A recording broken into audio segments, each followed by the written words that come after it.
Squad, thought that was you. What's up? Peace and blessings to everybody out there. All right, so I have a little bit of downtime here before I got to get to work. I'm also, I got an ice bath in the other room waiting for me, and I'm, to be honest, procrastinating hopping in there because it's kind of a dreary, cold day here, and the ice baths on days like this are just, it hits different. And war on the summer, man, I'm just like, I cannot wait to take an ice bath. I love it. In the winter, it's like, I got to get like the Rocky theme song playing in my head and just get myself like psyched up. I'm like, all right, we're gonna do this. We got this. I got to get myself like psyched up. Sometimes it's just like grit your teeth and bear it, man. Today's one of those days, so I'm gonna try and knock this video out in time to hop up there, get in the ice before I have to get off to work. But just felt called to speak on some stuff with you guys. So as you know, I think I have a video uploading, hasn't uploaded yet. I've been having a lot of trouble with this app lately, uploading stuff. I thought it was my Wi-Fi router. I thought it was my phone. I tried a bunch of different things, and it's none of those things. I don't know what's going on, man. Social media does not like me. I think that's what's going on. They don't like what I'm up to out here. And I feel like I'm on a list somewhere. So in any case, let's get into the topic. So I wanted to talk about this concept, an idea, and it's like a saying. We could make a saying out of it. And the saying is this: choose your hard. In life, we get to choose our hard. Now, here's the thing about life. It's hard. I don't think there's any way around that. I don't think anybody really has it easy here. And I think, especially nowadays with social media and the amount of comparison that goes on, and the amount of lurking, and the fact that you have the ability to kind of like spy on your old high school friends on social media and see what they're up to. And everybody's kind of pushing out these like sort of, mostly phony versions of themselves. Like nobody wants to come on social media and be like, hey, I didn't do the dishes today. I didn't clean. Hey, look what a mess my room is. Hey, check out this pimple I got, like, oh, hey, me and my partner had this huge fight and I'm like miserable and now I'm performing like crap at work. What's up, guys? Like people don't tend to do that. Some people do. I've seen accounts like, I appreciate it. I appreciate when like, even if it's not like the most positive, uplifting stuff, I appreciate authenticity in all of its forms. Like, just be real, man. Enough with the fake. But in any case, what I'm saying is like everybody has it hard in one way or another. There's no such thing as easy in this life. But there are these like kind of shortcuts that we get offered with. And I perceive these shortcuts as, to be scriptural with it. When we talk about like the temptations of the flesh, the cravings of the flesh, or the temptations of the lower nature, I think that's kind of what we're talking about. You are provided with these multiple different like escape routes, escape hatches, or shortcuts, and drugs and alcohol. That's one of the big ones. The screens now the screens are a drug. As far as I'm concerned, social media is just another drug that they've introduced to us. Sugar is a drug. This is a scientific fact. This is not my opinion. As your brain doesn't really know the difference between, refined sugar and cocaine on a dopamine level. You're doing drugs when you eat a lot of sugar. Okay, if you have a brownie now and then on a special occasion, that's fine. Your body can totally deal with that. If you're eating processed sugar on a daily basis, you are just killing yourself slowly. If you're doing drugs on a daily basis, you're killing yourself slowly. But see what happens when you eat the sugar. You get this sense of, you get a dopamine fix. You get a reward system fix. Your brain doesn't know the difference. As far as your brain's concerned, you just started a new business, or you just made a baby, or you just like conquered a beast in the wild, and you're dragging it back to the village. You did something really meaningful and important, that you're tricking your brain into feeling like you just did something really important and valuable. These substances have a way of tricking our brain. It's an illusion. These shortcuts. The same thing I could say with, like, because I'm a fitness trainer, you know, it's like I'm very familiar with the world of bodybuilding. I'm not a bodybuilder, by the way. I don't believe in bodybuilding even. I'm actually almost kind of against it in a sense, but I'm very familiar with it. And of course, you know, a lot of, and being a competitive weightlifter for a lot of years, you know, I'm very, very familiar with steroids and all of that. And it's another shortcut, you guys. And I know people that have almost died or literally died because of their steroid usage. So maybe during a phase in their life, everybody was looking at them like, wow, this guy is just, look at this guy, he's amazing. You know, what an amazing athlete, you know. He must train so hard, and he does, you know. You can't, steroids alone won't do it. You got to train hard too, but the steroids are a shortcut. They'll get you results faster. It's a cheap fix, and it'll get you results that are not natural, they're abnormal, and they're not sustainable, and they come with consequences. So maybe while you're on the steroids, or while you're on the drugs, or while you're on the corn on the internet, or while you're in the relationship that makes you feel validated and whole when really you don't actually feel whole inside. So when the relationship goes away, you're screwed. Whatever it is that's giving you the illusion of having achieved something.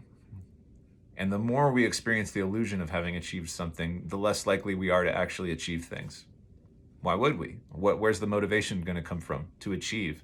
When your brain is in a neurochemical, you know, state where it's convinced you already did the work, and so now it's time to rest and chill out. And so you have a lot of people resting and chilling out after not having really done any work. So now you have this cascading effect of poor health in society, where you have people who just aren't pushing their bodies physically enough. They're not doing enough physical things. They're not struggling. They're not doing ice. They're not doing hard things on purpose. And because they're dependent on things that will create the illusion of having done something hard so that they can just relax. Like a big calorie-rich meal with processed foods and and a couple of drinks, you know, maybe it's weed's your thing, whatever. People have so many different ways of getting there.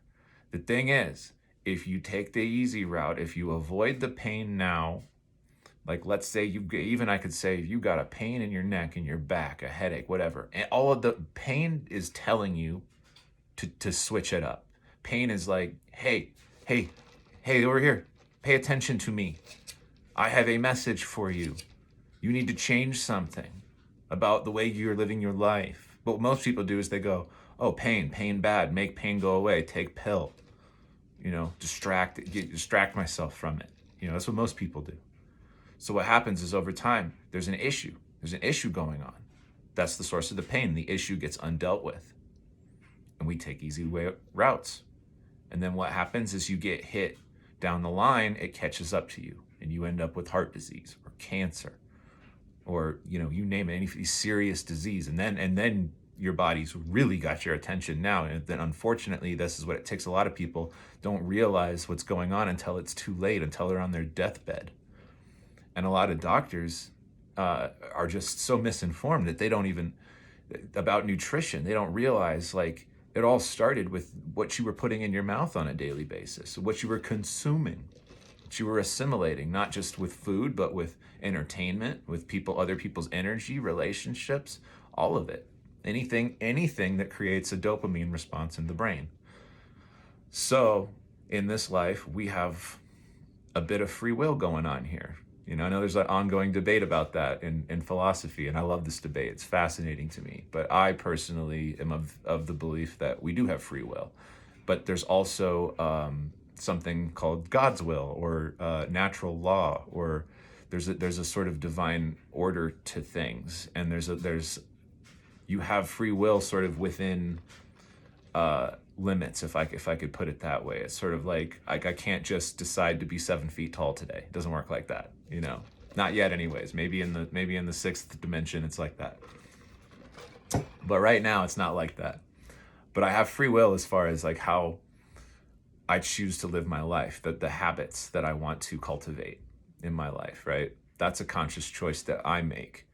So like I was saying, no matter who you are, where you are, what you are, life provides hardship. No matter what, whether you're rich, whether you're poor, whether you're fat, whether you're skinny, whether you're single, whether you're polyamorous, it doesn't matter. I don't care what it is, what your situation is, it comes with a set of difficulties. A lot of us like to look at certain people's lives and be like, oh, they have it so great because they have this, that, and the other that I don't have. And you think if you had that, you'd be better off. But actually, you don't realize having those things comes with a whole set of problems that you just don't know about. And they're not having to deal with problems that you're having to deal with, but we're all having to deal with something, there's just no way around it. So choose your hard. That's the whole point. Choose your hard. This is how you get to be like a happy, sustainably happy person in life, in my opinion.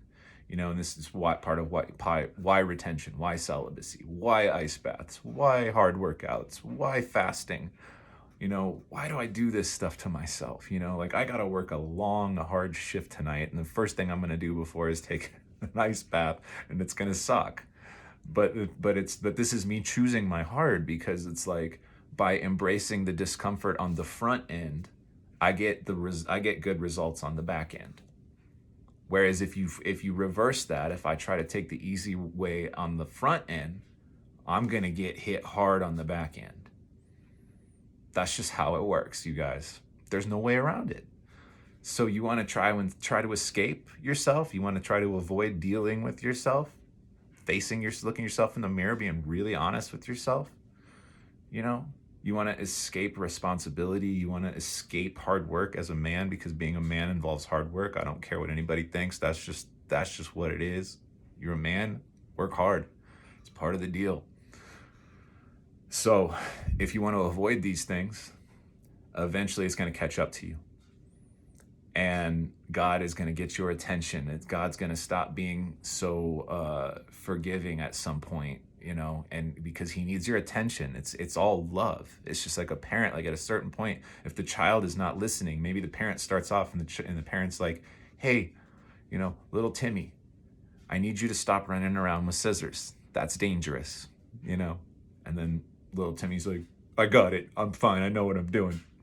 And then I keep running around with the scissors, and next thing I know, I got scissors in my eyeball, right? And then now the parent's like, I told you. What did I say? Now the parent's like, that was maybe nice for a second, is like furious because you didn't listen. And they need you to listen. They need to get your attention, not because they want to hurt you, because they love you. And they don't want you to stab yourself in the eye. God's like that too. He doesn't want us, suffering to the degree that like we want to like die, leave this plane, But pain is part of the deal. Pain's there to teach you. So God's going to let you experience pain. It's a way of him getting your attention. And if you don't pay attention in class, at some point, you're going to get reprimanded. I've been reprimanded, so I know. I'm speaking from experience right now. I've had God just like backhand me, just poof, I'm just like, I'm saying, Uncle, I'm like, okay, God, you got my attention. I'm either gonna die or I'm gonna change something here, And then God's like, okay. Now all of a sudden God gets real soft with me. He's like, okay, now that I got your attention, first of all, I love you so much. Listen to me, okay? Because I know what I'm talking about. Like, okay, God, I'm listening now. And so that's really what it is, man. So when I listen to God, God's like, all right, you have responsibilities. Like, I know you don't like some of this stuff. I know there's days you'd rather not do any of this. But I put all this stuff in your life for you,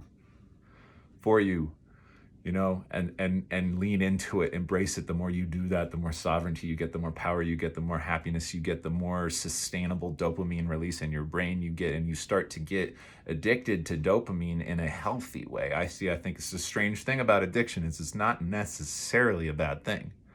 I think everybody deals with it on one level or another. It's just degrees of it. It's a spectrum. It's not like you're either an addict or you're not. There's a spectrum, and everybody's somewhere on there, but it's a matter of like, how are you going to apply that energy, the energy of wanting to repeat a behavior because of the results? Well, if the behavior happens to be clean eating, intermittent fasting, taking ice baths, going on a celibacy journey, you know, taking time away from society, you know, going within, meditating more, you know, so many different things we can do for ourselves. And it's a way of us choosing something that's harder or less comfortable than another option. But what we get on the back end makes it worth it. And so you keep doing it. So the same way a cocaine addict just, you know, give me another hit of, oh, the dopamine's wearing off, I need another one. Well, see, the problem with that is you fry all your receptors in your brain, and then at a certain point, the cocaine stops working, and now you got to do meth, and now you got, at a certain point, you run out of drugs to try. Now you're really screwed because you've fried your receptors, you've overstimulated them. So it's like we've got to learn how to get into this flow of sustainable, natural dopamine that comes from accomplishment. And then over time, our lives are better because we're accomplishing things. We're building something. We find our circumstances are better. And now we're suffering less because we chose the hard stuff on the front end. No other way to say that, man. to quote my boy Martin, it's all spiritual. It really is. And there's just no other way to say it. I'm laughing because this is Martin. My boy Martin talks like this, and I love it. All right, so you guys, I got to get to it. I love y'all. Cheers. Peace.